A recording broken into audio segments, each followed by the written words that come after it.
17 once again. We are back in the Dark Souls 2 DLC, and I am making my way back to some places that we ventured into when I was previously recording, but we didn't quite get it the way we wanted it to go, and hopefully we'll have a little bit more luck. Something that I should inform you, I used an ascetic on this place, which kind of sucks because it was hard to begin with, and it's harder now, so hopefully we shouldn't have too many problems. I am using this incredibly powerful weapon, so hopefully we should be okay. But this is usually a double pull with this fella. That is some wicked tracking, bro. Yeah, as I mentioned, it is a double pull, this. And I'm still wearing my other outfit, if you're wondering. It's just this new jacket with some havels. Wow. That was almost perfect timing from him, like, really, really good. The good news is, I've had a bit of a break from the game, so all of my grievances that I had with it in those past videos, I've had a chance to kind of rethink a little bit, kind of appraise, maybe see around them, see some alternative thinking, shall we say. I still don't like a lot of the things I didn't like then, but I'm going to try my best to not dwell so much on it. Goodness me. Ouch. A couple of things I have been thinking about as well is just really strange choices from software, and I'd love to be able to talk to somebody who could give me an answer onto how these choices came about. The first one would be the farming stuff. So anybody who's played a lot of Dark Souls 2 knows there's a lot of farming involved. If you want to get all the gear, you need to be prepared to farm. If you're not prepared to farm, you're not going to get all the gear. It's just, that's how it works, you know. A lot of loot games work like that, so, you know, why would I single out Dark Souls 2? Well, some of the loot on this game is insane, like absolutely insane. It just doesn't drop, and I think From Software are aware of this, but the confusion I have is they haven't fixed the source. They've given, you know, they've given the tiny leak at the base of the boat just a little plaster.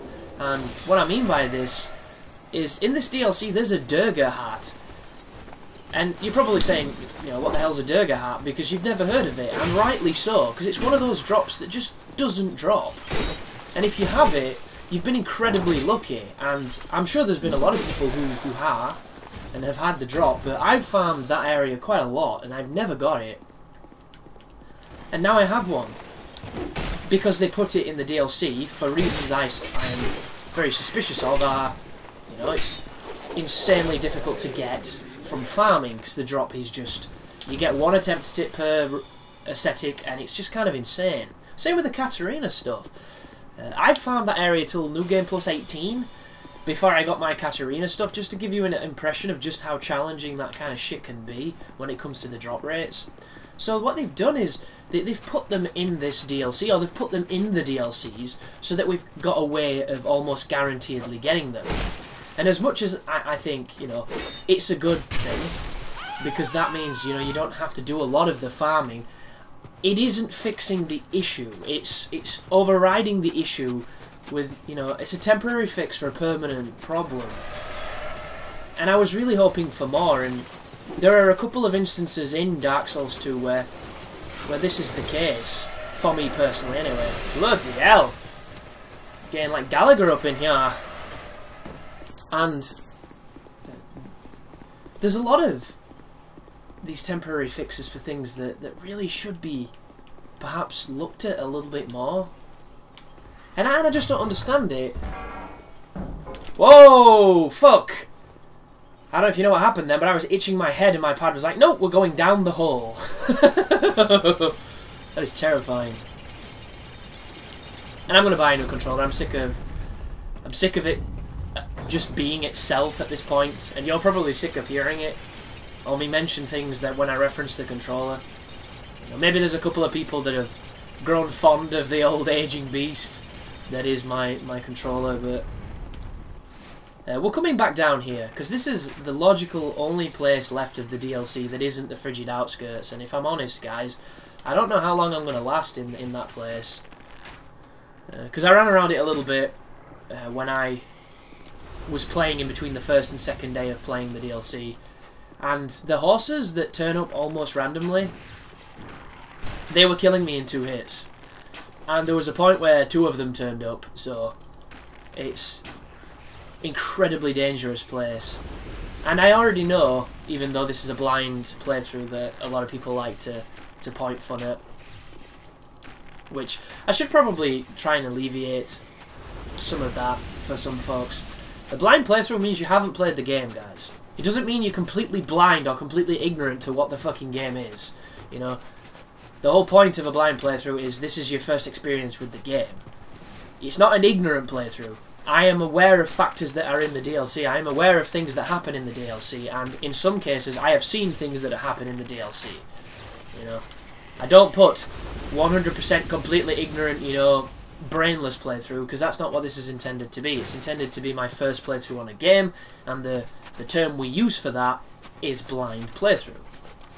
Some people have a different opinion of what that should entail, and that's perfectly fine, but where I am concerned... Wow, that motherfucker hit me somehow. Like, just by existing, he hurt me. Oh, something else to mention too. The crown I'm wearing is the powered up crown from beating the DLCs. And it has a fantastic ability. I hope I never have to show you. But knowing me, I will. So, here comes the AI douchebag.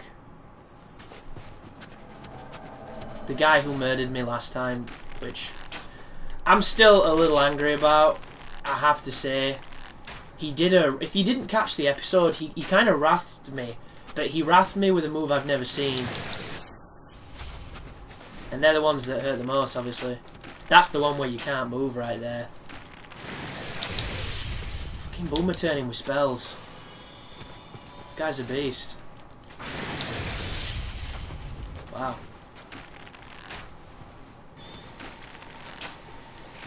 What the hell is that one? He points through it, interesting. What was different? I need to be careful because he's fucking coming close. And he'll start doing... Look at this! Stop being so goddamn smart!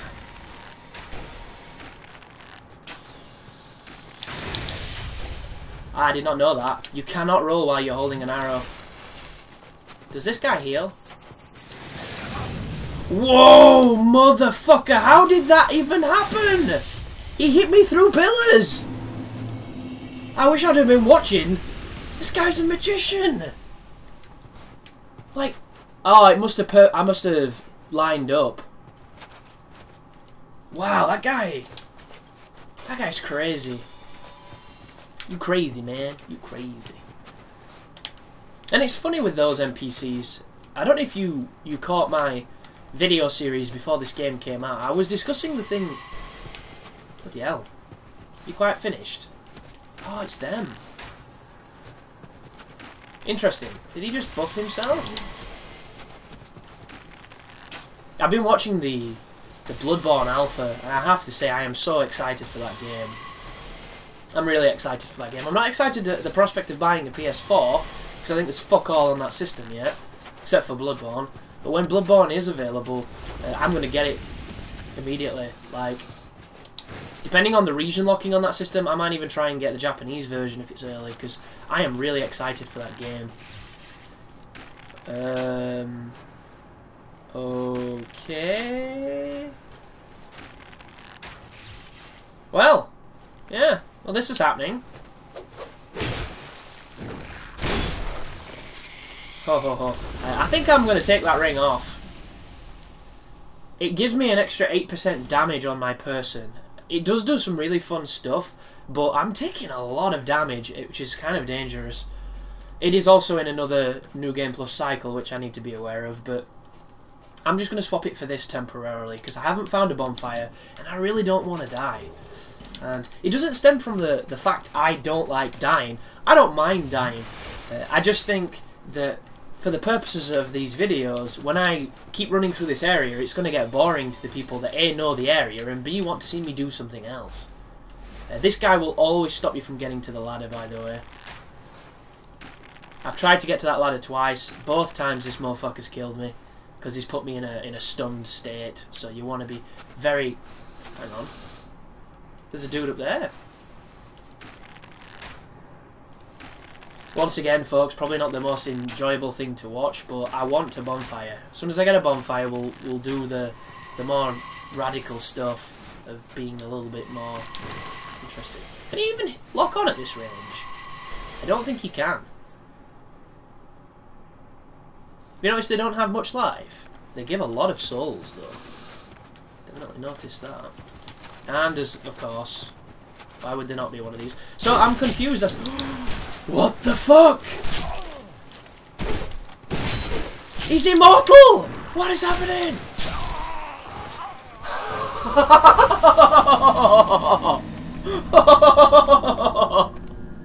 I don't believe that. Why? Why does this happen to me? Unbelievable. The cool thing is, I'll get to show you what the helmet does. Which, if you've not read about it, it might blow your mind. You might be disappointed. But there you go, folks. When you wear the powered up crown and you die, you do not hollow. You will not lose life. You will not lose your pretty, you know, skin, all pale and wan. You'll just die. Which I think is really interesting. I wish I didn't have to wear the crown. I wish you could imbue it on your person. But it's cool. So, God, what the hell just happened? Bad hit detection? I don't even know. What happened, Icicle Man? Why did I just die when I feel like I shouldn't have? God.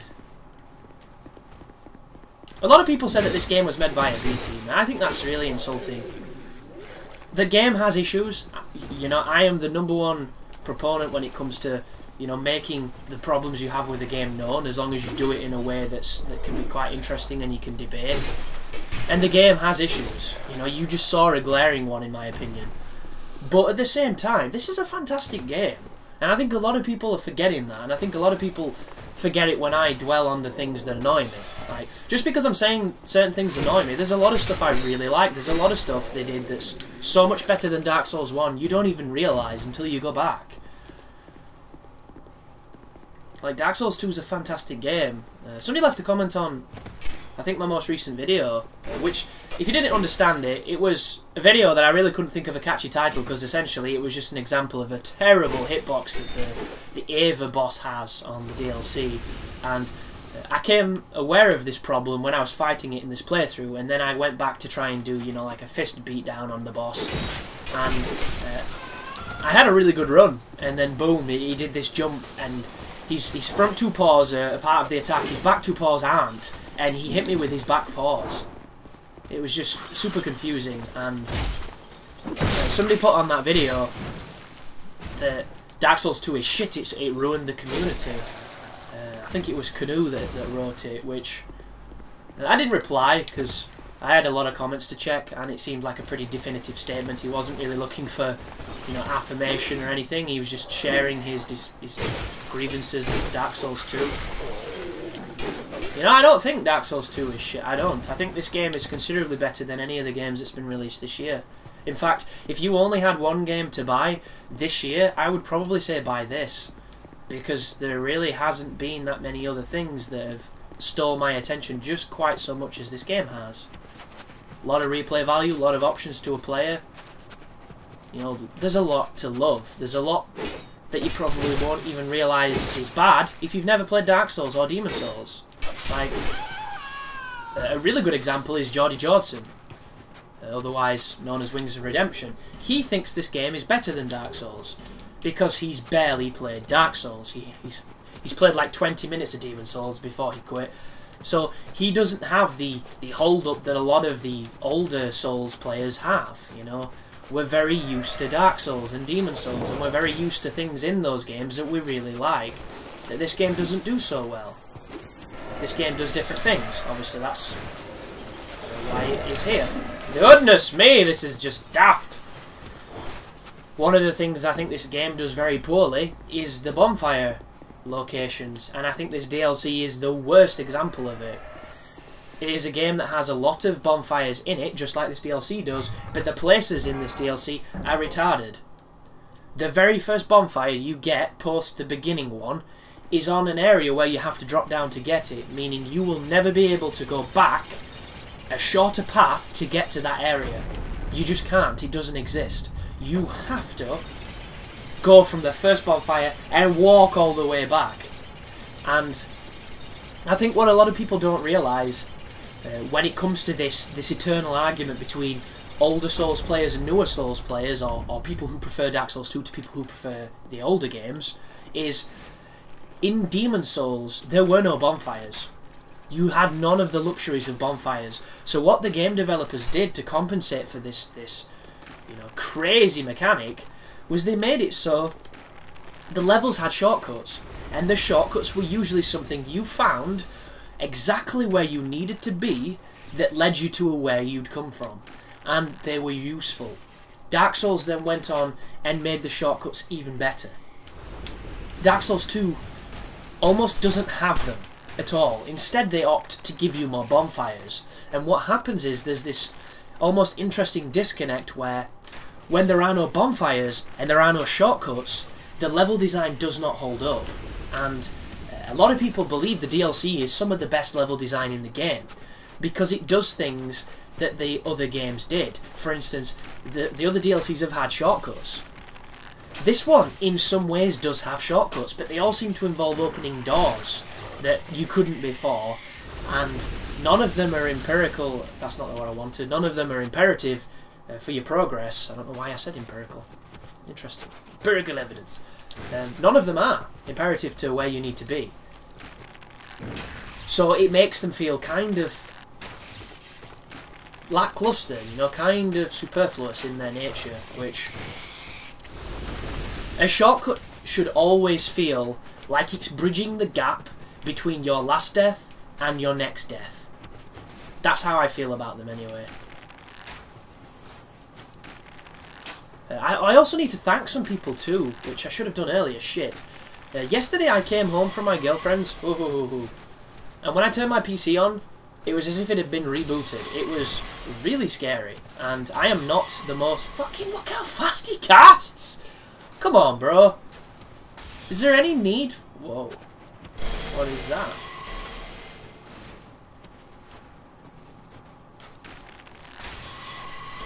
Like, I could kind of let this guy off with how he works, because there's not... Well, he doesn't do that much damage. Maybe it clips the thing.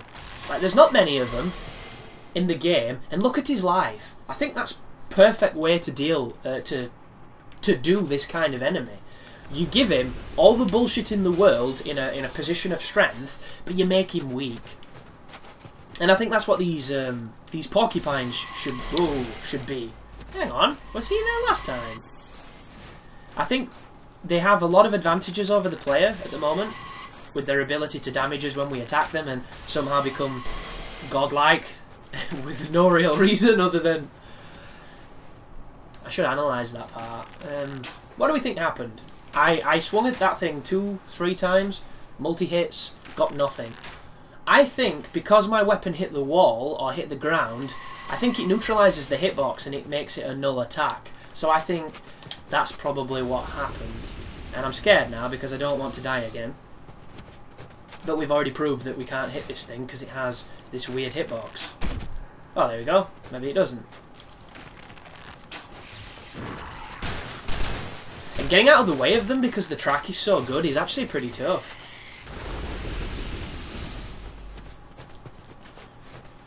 That was one of the things that made wheelie skeletons really fair.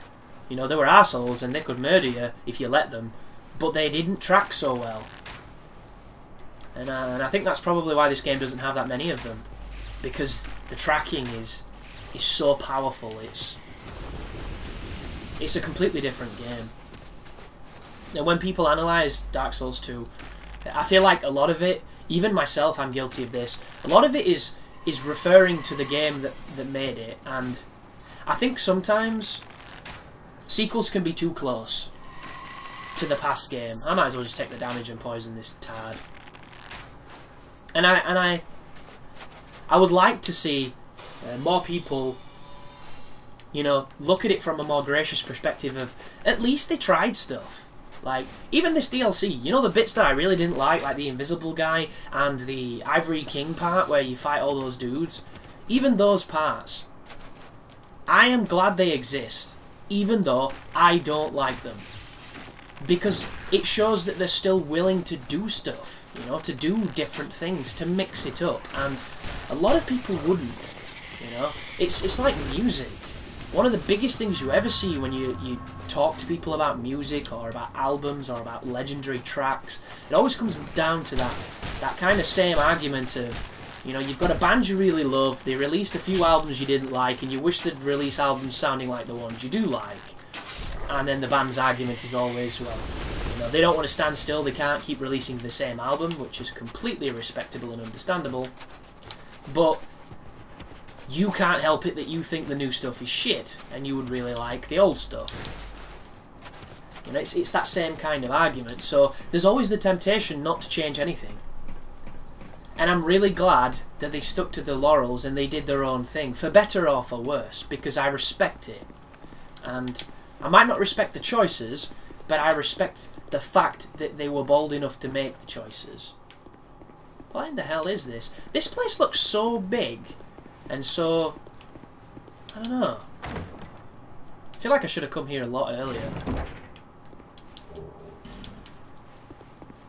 But I was mentioning Bloodborne's alpha. That game looks so good, man. I was on Ouroboros, I think his name is, which is the serpents eternally entwined with each other, eating itself. And it's a streamer called Brandon who is got really big now. Like, I remember back in the Dark Souls days where he got a pretty big following on Twitch, but his YouTube channel was, you know, almost non-existent because he was a Twitch guy, he wasn't a YouTube guy. And I went on his YouTube channel today and he nearly has 70,000 subscribers, so Dark Souls 2, oh, bonfire. Dark Souls 2 has been real good to him, it would seem. Hang on a second, how do we get here? This looks like you were meant to come maybe down to this bonfire. Interesting.